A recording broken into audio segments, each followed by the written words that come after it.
आज दिनांक 20 मार्च 2026 रोजी हरदोना बुजुर्ग इथल्या बसस्टॉपवरती अनायशा वाहन चालक कामगार संघटनेच्या वतीने एका पाणपोईचं उद्घाटन करण्यात आलेलं आहे।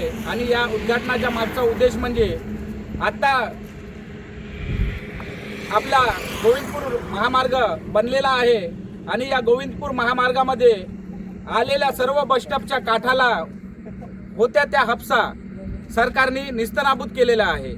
आणि या हप्शाला निस्तनाबूत केल्या कारणाने येणाऱ्या प्रवाशांना खूप अडचणीचा सामना करावा लागत आहे आणि त्या अडचणीचा सामना कुठंतरी त्या सामन्याला विराम मिळायला हवं या उद्देशाने आमचे सहकारी मित्र आमच्या अनायशा वाहन चालक कामगार संघटनेचे चंद्रपूर युवा जिल्हा अध्यक्ष यांच्या सौजन्याने आज पाणपोईचे इथं उद्घाटन करण्यात आलेलं आहे। आणि या माध्यमातून मी सरकारला विनंती करतो का तुम्ही जे गोविंदपूर हायवे बनवलेले आहे त्या हायवेवरती सामान्य नागरिकांच्या समस्या तुम्ही न जाणता तो हायवे बनवलेला आहे।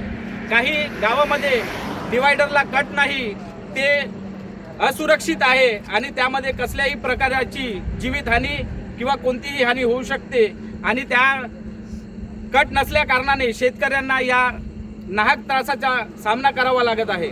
या कारणाने मी सरकारला विनंती करतो की पाण्याची सुविधा आणि ज्या गावामध्ये डिवायडरला कट दिले नाही गेले त्या गावांना डिवायडरचे कट लवकरच द्यावे आणि येणारी समस्या टाळावी ही विनंती करतो आणि इथंच थांबतो। ड्रायव्हर एकता जिंदाबाद। अनायशा वाहन चालक कामगार संघटनेचा, अनायशा वाहन चालक कामगार संघटनेचा, अनायशा वाहन चालक कामगार संघटनेचा।